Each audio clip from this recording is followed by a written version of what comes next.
规矩：英雄不问出处，名气不问来路。对了，还有一条规矩：万春楼不做洋人生意。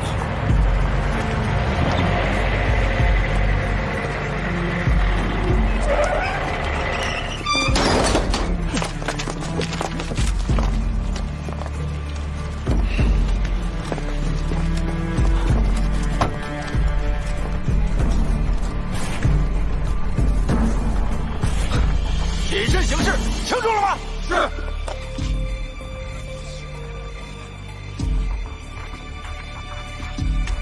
大哥，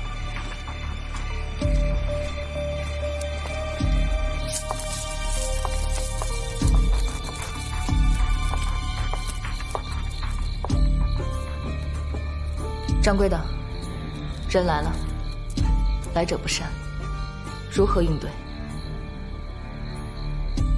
对不得。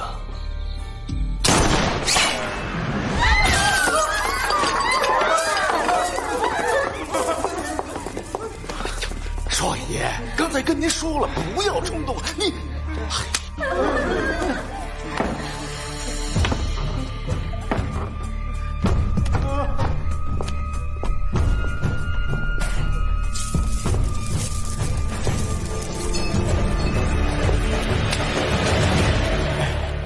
风多少？49。49。风总瓢罢了，我是谁，就不用介绍了吧？这盏灯，省城吴专员所送，算上省城到大罗城的路资，一共1700块大洋。冯掌柜，误会啊！我们帅爷，我这枪啊，太响，震着我这耳朵。这盏灯，省城吴专员所送，算上省城到大罗城的路资，一共……干娘的！你拿吴专员养？嘿，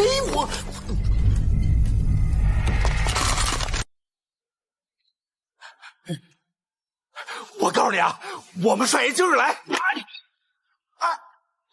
我干你娘的！你他娘真以为我是来砸场子的呀？哼，2000块大洋，我明日派人送过来，余下的300块，我买封掌柜杯茶。请。老大，这风49该跟当兵的硬碰硬，能入盗墓这行的，十有八九是亡命之徒，还有什么不敢的？大帅的意思是让我进墓，找回老帅的尸骨吧？正是。我郑东西一重孝，二重义，自然要寻回我爹的遗体，好让他入土为安。人是黄龙后，死归黄龙土，回龙故祖，入土为安。老帅生前与封某兄弟相称，我自当寻回老帅尸骨，择一良地好生安葬他。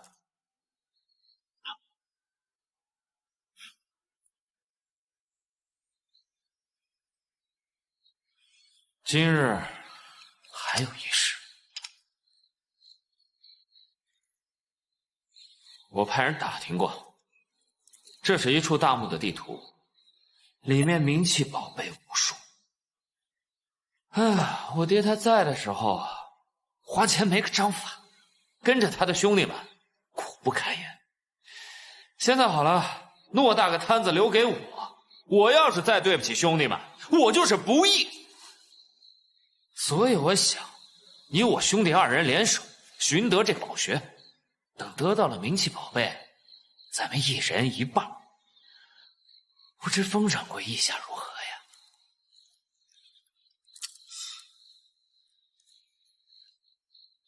呀？成。取9龙水来。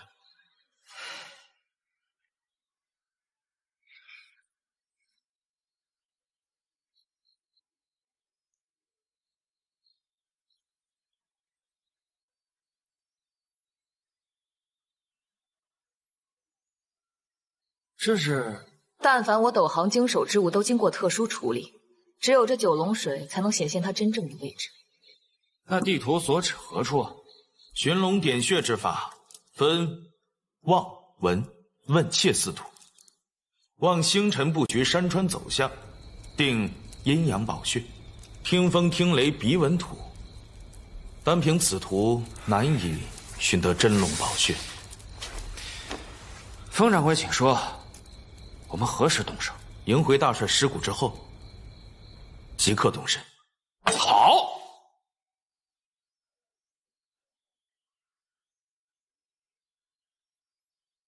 静候风掌柜加言。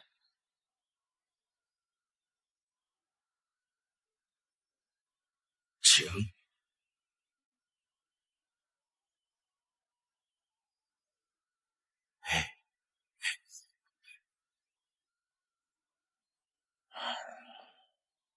掌柜的，此人喜怒无常，睚眦必报，咱们何须和他合作？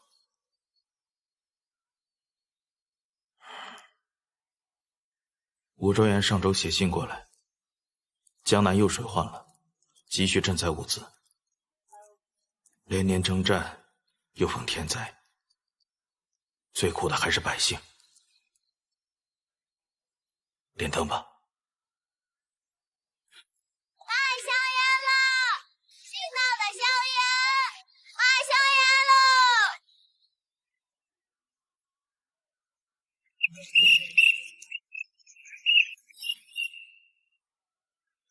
这样，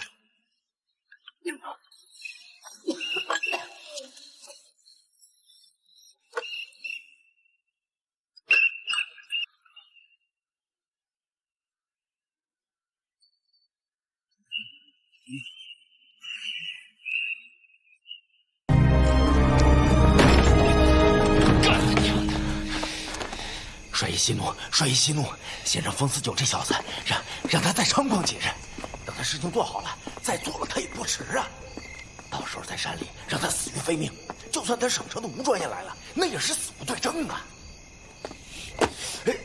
烂财，你他娘的老糊涂了！大罗城我说了算，到了穆里是那姓风的天下。你他娘的想害死我！帅爷，风四九他们常年出入墓穴，精通各路机关。不过要想在里面做了大，咱也请一些斗门英雄来，这事儿不就妥了？你认识？大小姐这些年在省城是人脉甚广，请大小姐找几个斗门高手一起来，应该不难吧？马上去办。好嘞。少爷，什么时候把老爷的遗体寻回，让我们见老爷最后一面？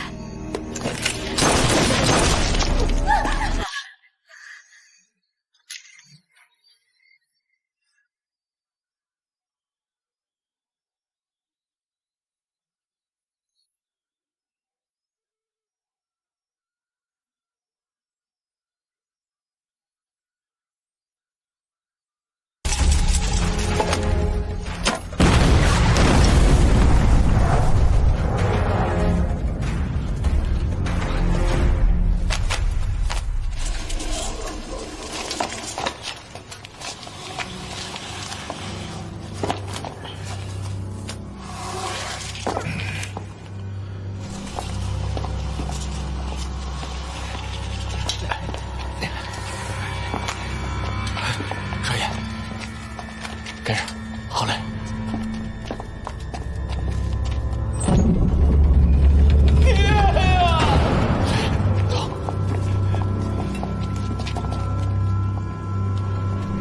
我爹在哪儿呢？帅爷，老帅在那儿呢。爹呀！少爷小心，这些都是机关呐。无妨，机关出动一次即毁，不会再伤人。干你娘的！那是我爹！爹呀！哎呦，烂财，我够孝顺吧？啊，我是不是跟他说过，让他退位回家享清福？他就是不听。你看现在落的，去城上看有什么值钱的。是。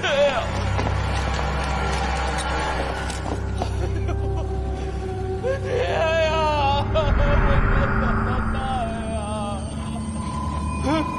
哎呦爹呀！哎呦！大家捂住口鼻。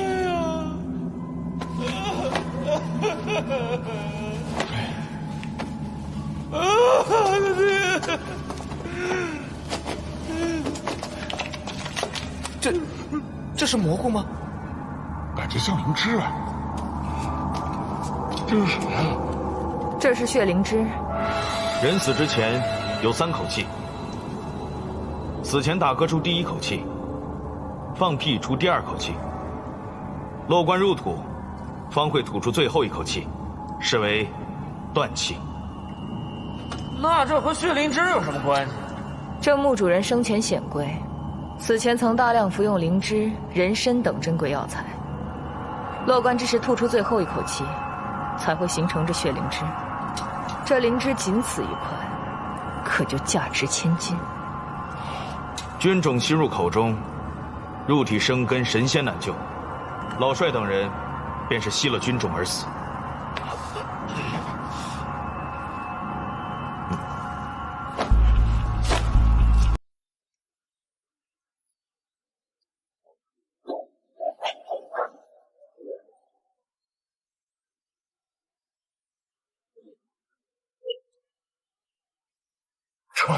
穿越！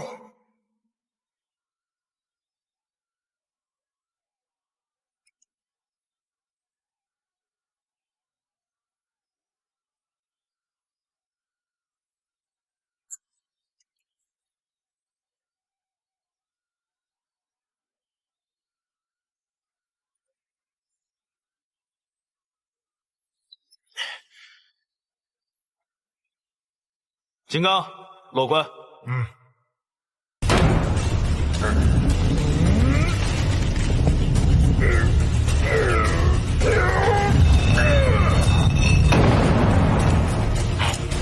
好汉，神力啊，神力！迎归老帅尸骨之后，8人抬棺进山，落棺之地便是2地，安葬即可。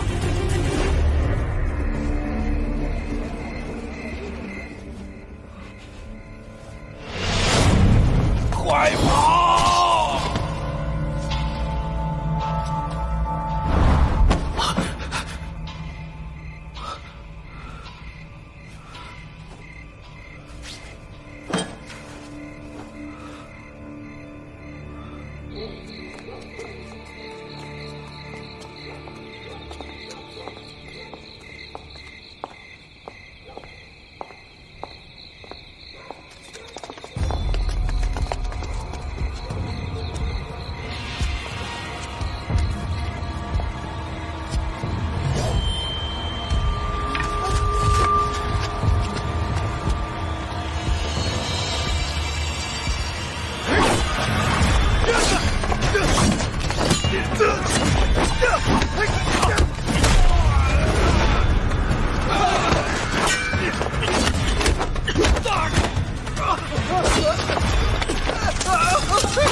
你没事吧？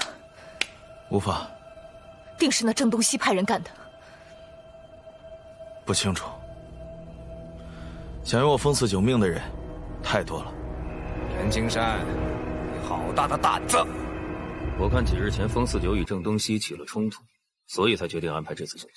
就算刺杀不成，也可以嫁祸给郑东西，借刀杀人。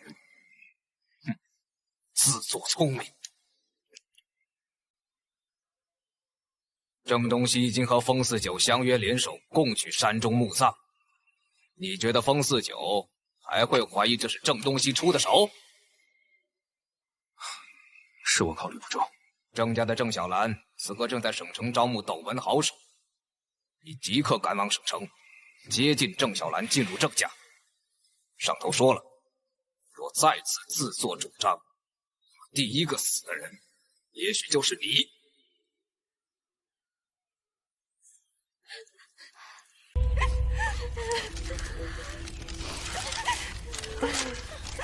少爷，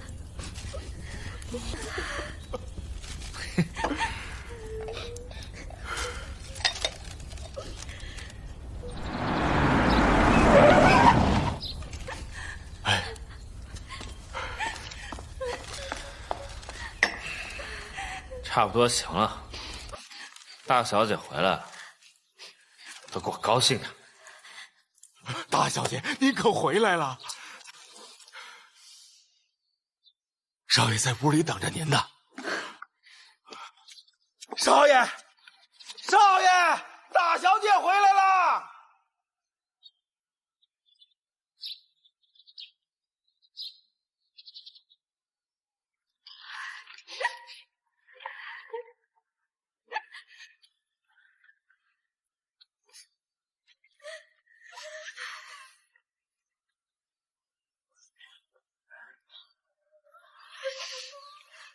老爷，大小姐回来看您来了。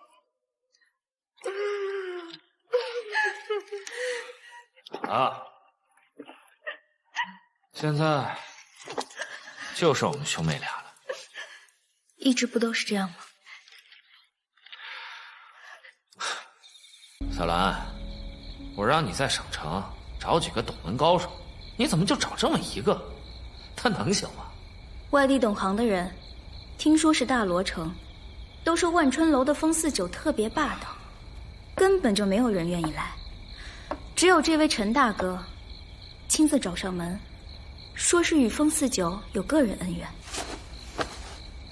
什么恩怨？封家先祖封王礼曾入巫山峡谷之中，后于一山窟得一残卷孤本，为关山之遗父。经刘伯温引荐，为朱元璋修皇陵。皇陵建成时，龙颜大悦，赠下金牌，刻“关山太保”4字。朱元璋询问封家先祖皇陵防盗之事，封家先祖进言：诛杀天下摸金倒斗之人，处决盗墓之事，便可保管于未然。天子大吉，着封家经办，于是设局诛杀摸金、华都、谢、搬山4派。这位兄弟，你又是哪门的派？祖上曾官拜发丘中郎将，斗门之中人称发丘天官。早知道小兰能请来此等高手，我又何必把那宝图给那姓封的？干你的娘！盗墓掘金分望闻问切之法，各家各有所长，各有所懂。分金定穴、望山定杀，非我这一脉的强项，所以此事离了风四九还不得行。不过我相信大帅已经做好了打算，如果真的发现了那宝穴，他风四九恐怕是有命拿，没命花。陈兄这说的哪儿的话呀？那风四九刚帮我爹寻回遗体，算是对我郑家有恩。我怎能做出那种恩将仇报之事？那如果是我想让他死了，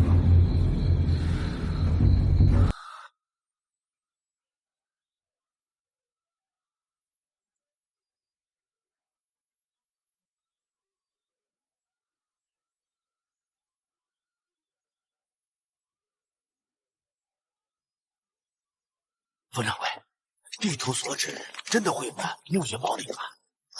我曾派人去方圆百里打探，更是翻阅大罗城县志野史，已经找出线索。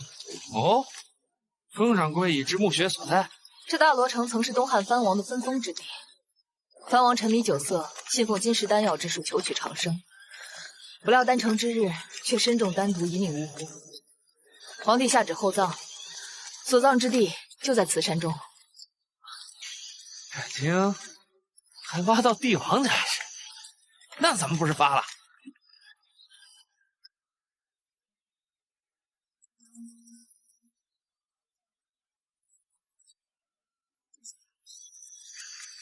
谁呀？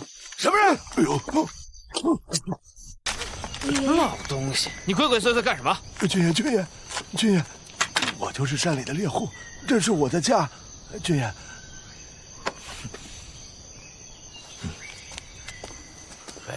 老先生可是常年在这山里打猎？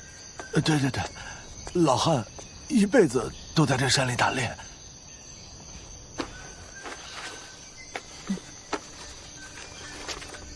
那老先生，您可曾去过这里？这是靠山妖村，去不得，这村里有鬼呀！大爷，您吓唬我们的吧？这世上哪有鬼啊？我也没见过靠山妖村的人，是听我爷爷那辈人说的，说这山里有个不归林，这林子里进去的人就没活着出来过。有人胆大的进山去采药，出来的人没过2天就死了。临死前说那不归林后面有个叫靠山妖的村子，说那村里就没有活人。没有活人？是啊。那您可知道这靠山妖村的具体方向怎么走？军爷，就这个方向，大约有个30里的路程。谢老先生提醒，我们自然会小心应对。军爷一路小心。走，一路小心。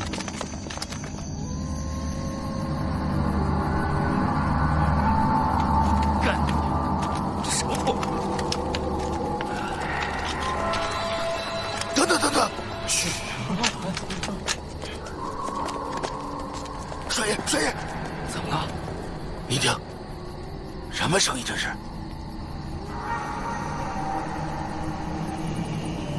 莫非这就是老汉说的不归林？莫不是这林子里真有妖怪？风掌柜可懂得降妖之法呀？我掌柜的定能护你周全。哼！你们在此稍等，我去探路。掌柜的，方掌柜的，我陪你去。无妨。哎，风掌柜，小心呐！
猫吊尸，人挂枝，这是何意？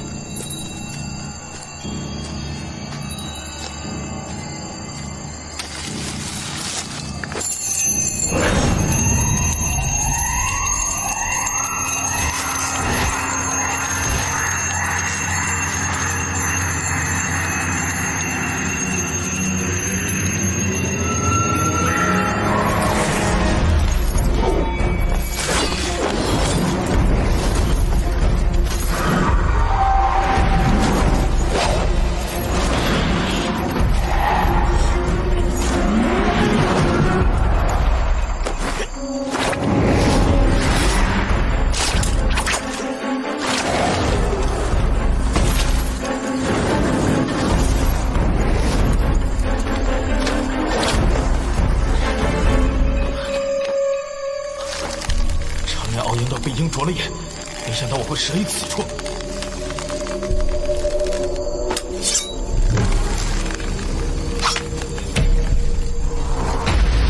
李刚在此，快！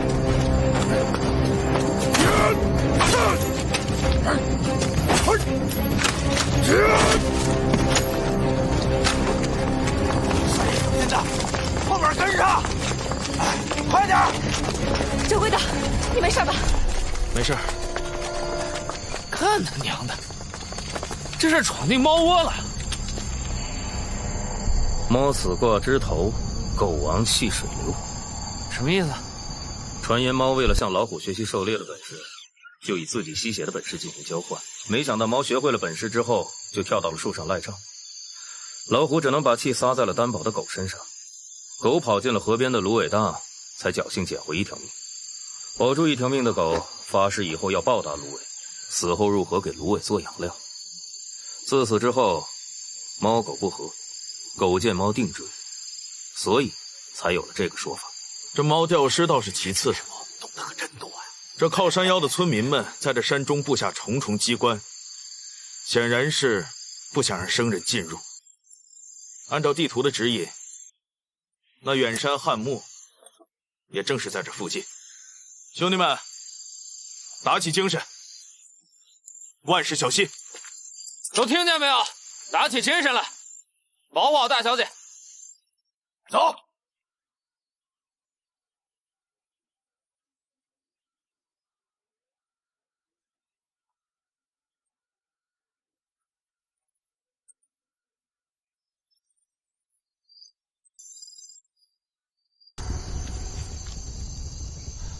哎，我说，冯掌柜，那就是没人的靠山腰。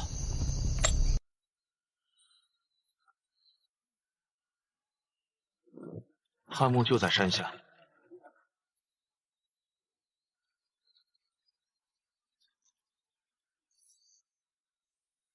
好个大王，有身无手，娘子不来，群山不开。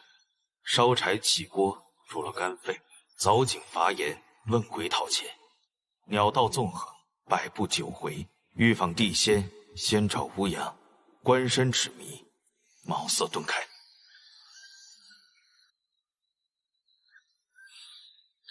他乱七八糟的说什么呢？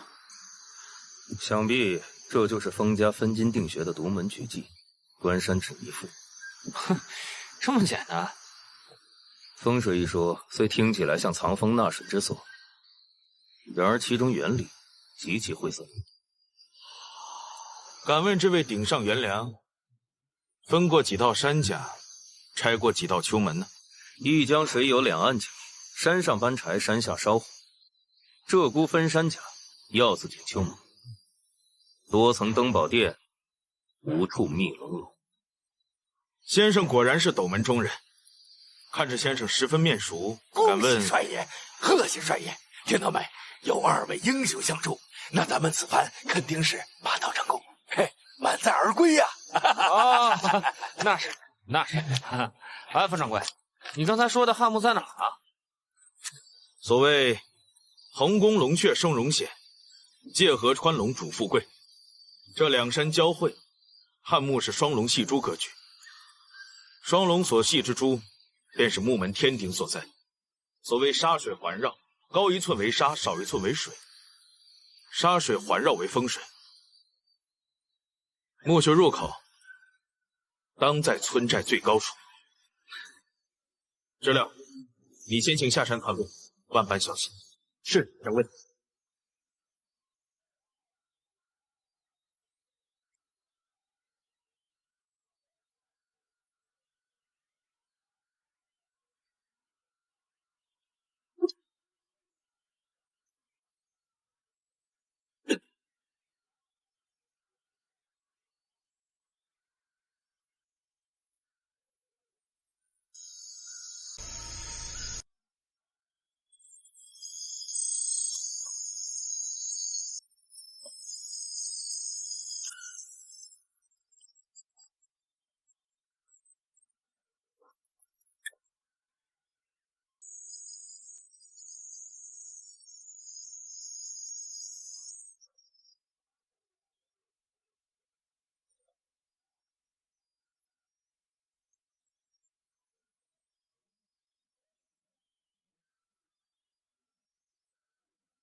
三长两短，知乐有难。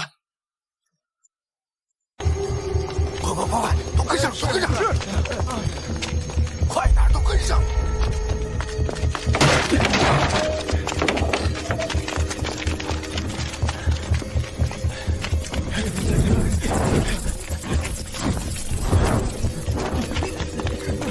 彭掌柜，这莫不是进了盘丝洞了吧？这或许就是靠山窑吃人的妖精。掌柜的，掌柜的，这里有凶，你看这书。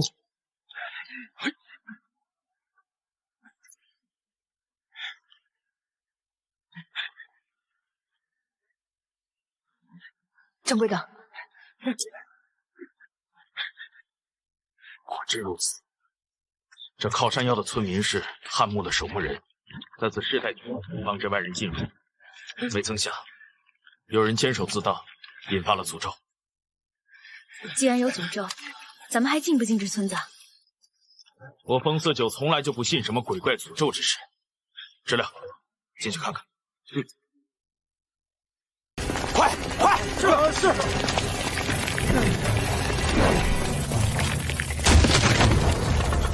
大家小心！这就是墓里的斗虫。哎，别！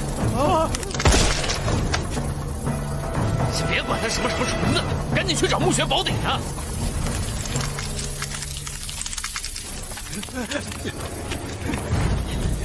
满村的羽拔都是斗虫所生，斗虫死，羽拔必疯，赶紧撤！快！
帅爷，都死了好多兄弟！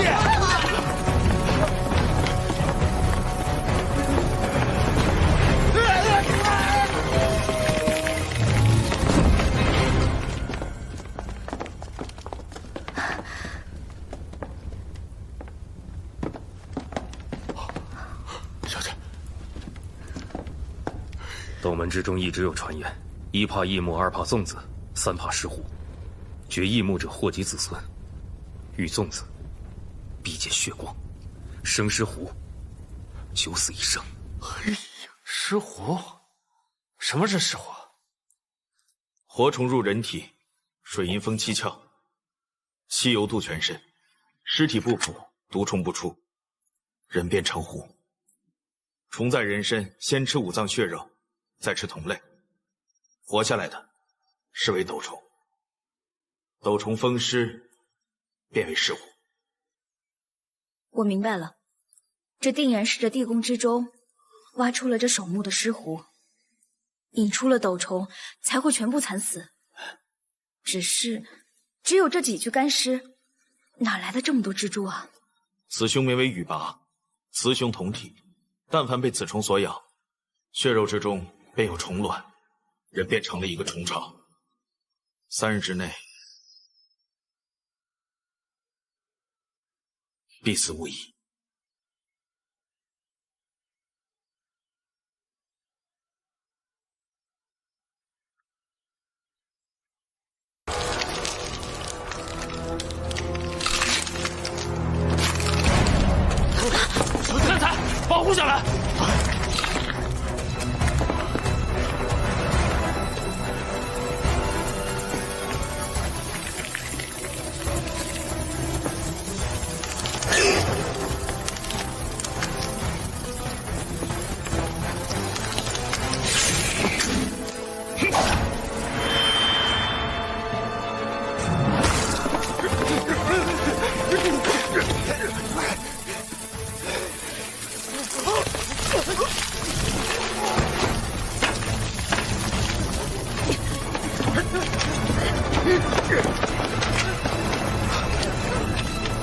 这里，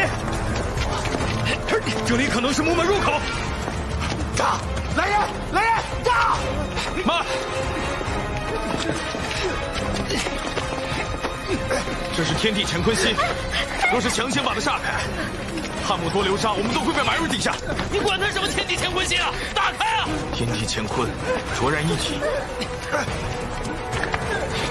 混沌之初，大有为始。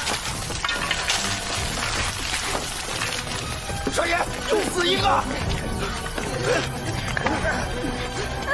天为众阳之宗，地为太阴之下。时刻既破，天地初开。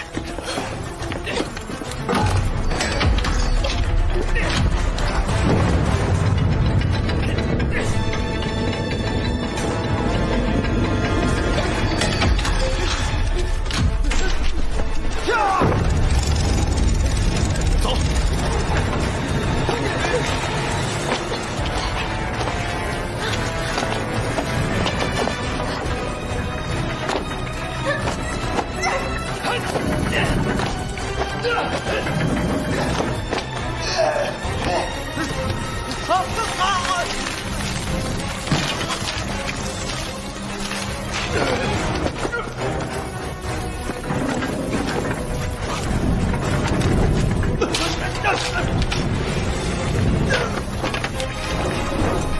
快走！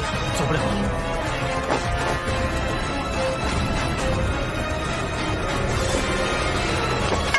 指挥导，这5号我娘。走了。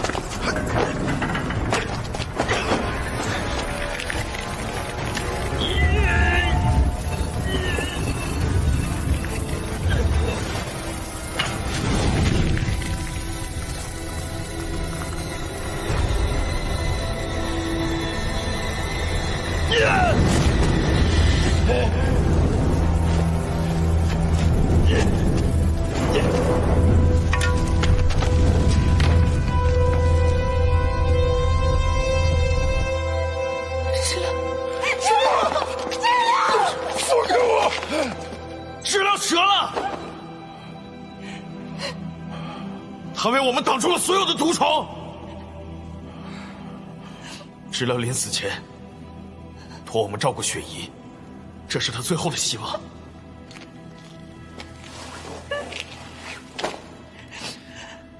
封掌柜节哀，那位好汉果真是重情重义，令人佩服。我看此地不宜久留，咱们还是去找那暮雪宝鼎吧。哎，少爷，这可万使不得呀！你瞅这后面，咱们折了多少人马呀？那个不是跟了咱们这么多年的兄弟啊！要再走下去，我们大家……我们现在出去，那弟兄不就白死了？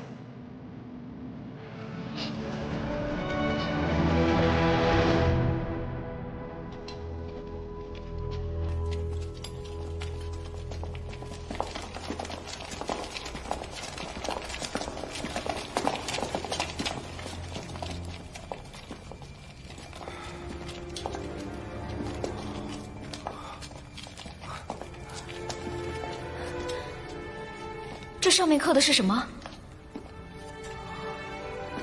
这是汉王的墓志铭。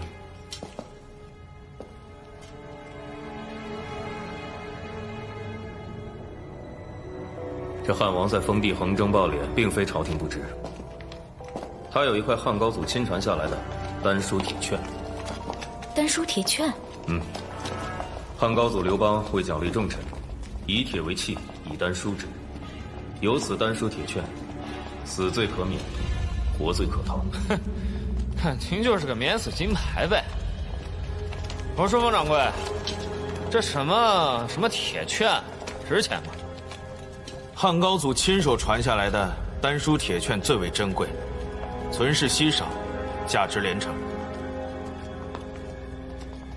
那既然汉王拥有了丹书铁券，可是他又是怎么死的呢？汉王因酒色掏空了身子之后，迷信金丹强身之术，炼制9转回魂丹，药引子竟然是999个童男童女。什么？古时候人烟稀少，那岂不得要屠尽一城孩童？此举终于天怒人怨，百姓揭竿而起，杀了汉王。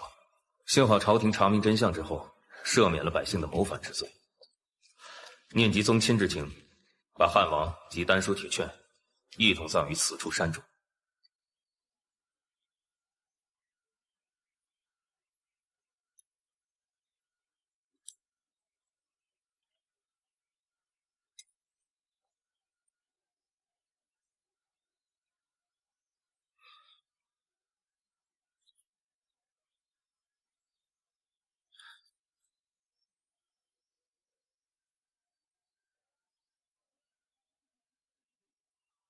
没路了，炸开！来人，炸药！木鼎相连金刚鼎，若是用炸药，怕是咱们都会被埋在这儿。那你说怎么办？这就是传说中的八卦箱。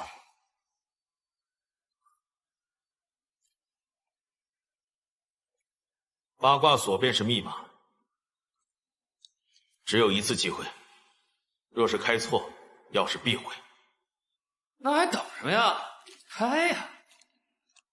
八卦无常，九宫离散，乾坤震巽，坎离艮兑，上北下南各有其方。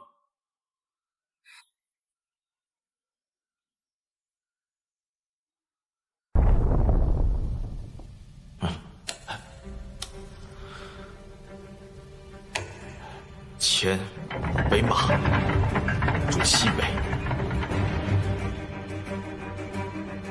坤为牛，主西南；巽为鸡，主东南；震为龙，主正东；艮为狗，主东北。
这是，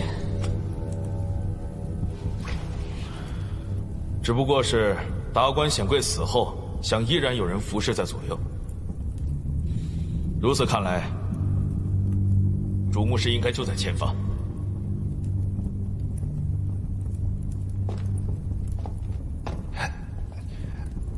冯掌柜，这桥能解释吗？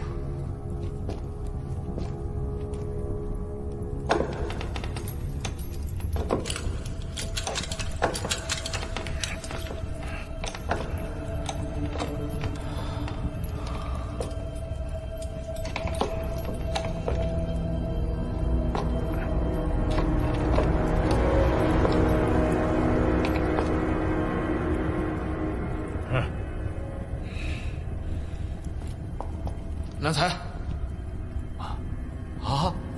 快点！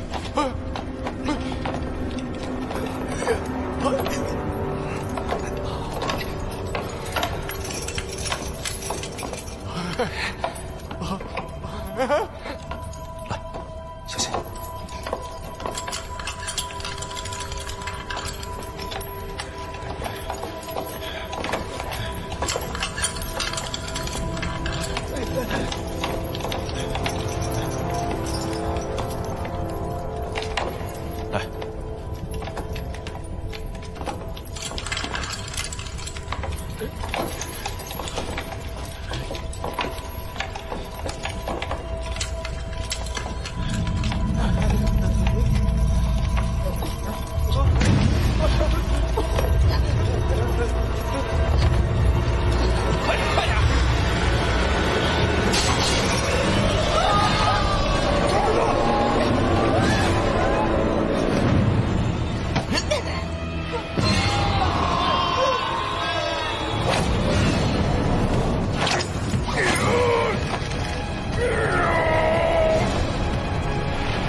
2口棺材。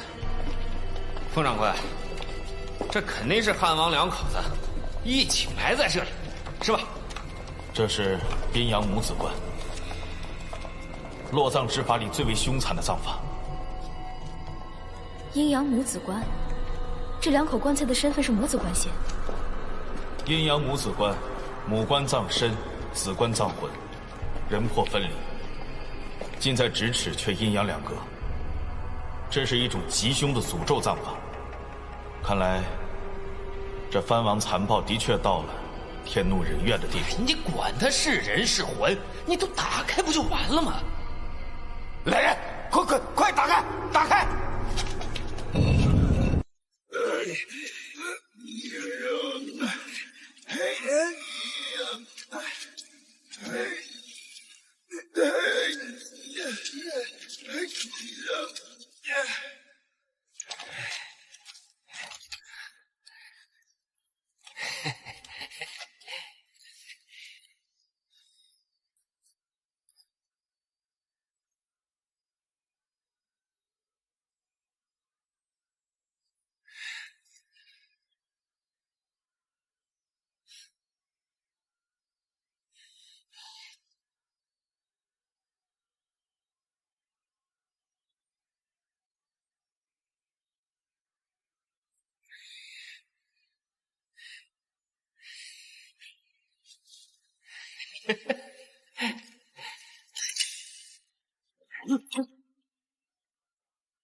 封掌柜，你事先是对我有恩，但我先前答应了这位陈兄弟要取你性命，他才肯帮我，我好为难啊。果然如我所料，青山大哥，别叫我大哥！你是封家大少爷，你知道这么多年我爹死之后，我和我娘是怎么过的吗？你知道吗？啊！我娘死之前，我发过毒誓，灭你封家满门。我爹临死前跟我说过，那把刀是陈伯父带过去的。如果我爹不杀陈伯父，陈伯父就要杀我爹。我爹是杀了陈伯父，可我爷爷却死在了你爷爷之手。冤冤相报何时了？陈兄弟，是你杀的还是我帮你？我不管你们什么恩怨，我只要保护。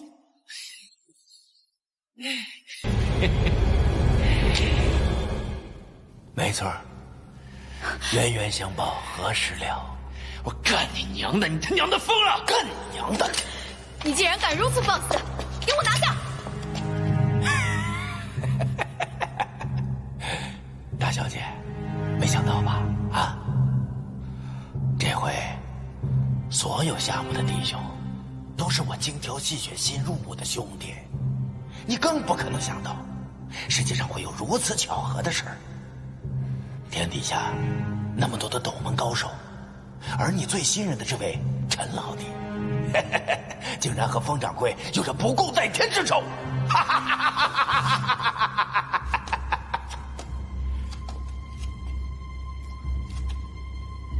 封掌柜，关山太保，这么多年着实令人佩服。如今这所有的宝贝我都唾手可得了，你没什么价值了。你是从小看着我长大的，再说我们郑家对你不薄啊！我呸！是啊，这么多年，我在你们家啊伺候一老一少，你们一个好色，一个贪财。我问你，你们什么时候把我们当人看过？弟兄们，时候不早了，利索点儿，送他们上路吧。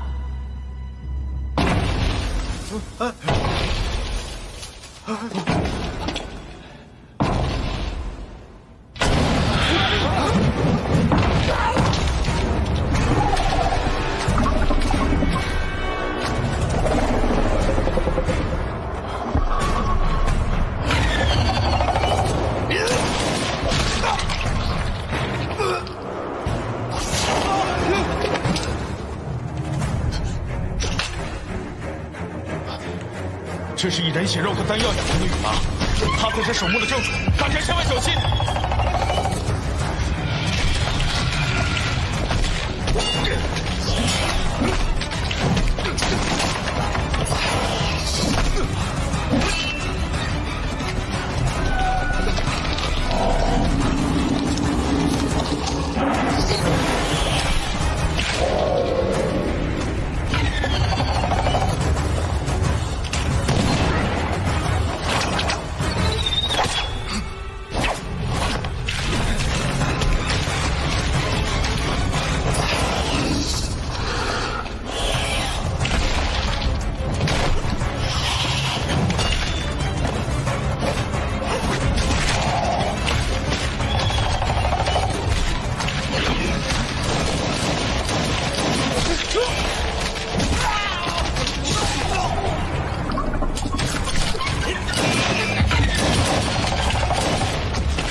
赶紧离开这个地方！快走！走！你放开我！掌柜的，快走！走！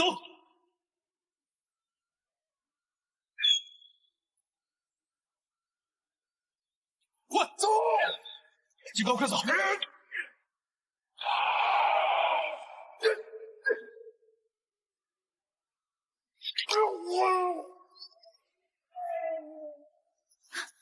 金刚，走！快走！快走！金刚，快走！走！金刚！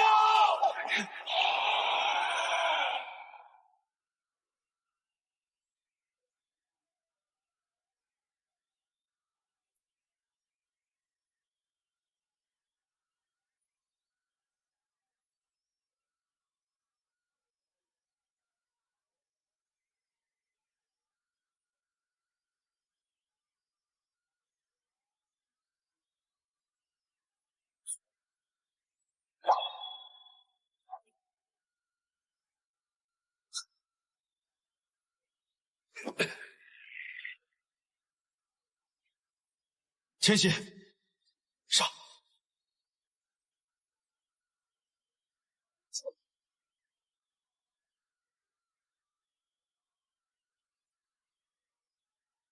小兰，走！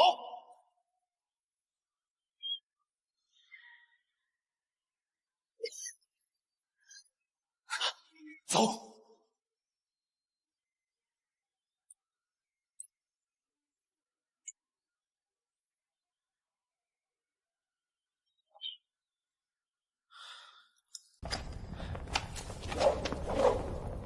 大哥，来！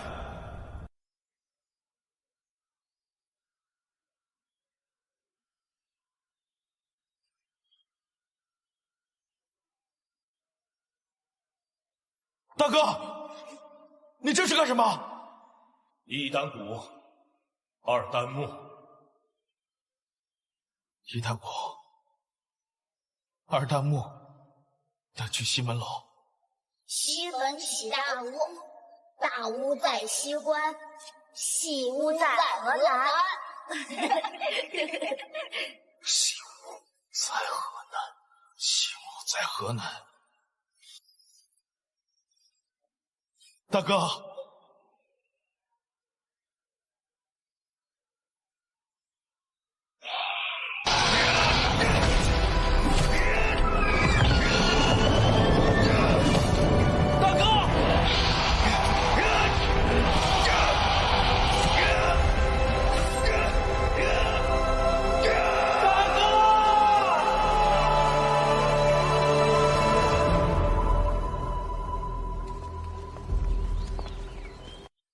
十九啊，这次你所捐上款8万大洋，以悉数拨抚灾民，我替江南数10万灾民，谢谢你。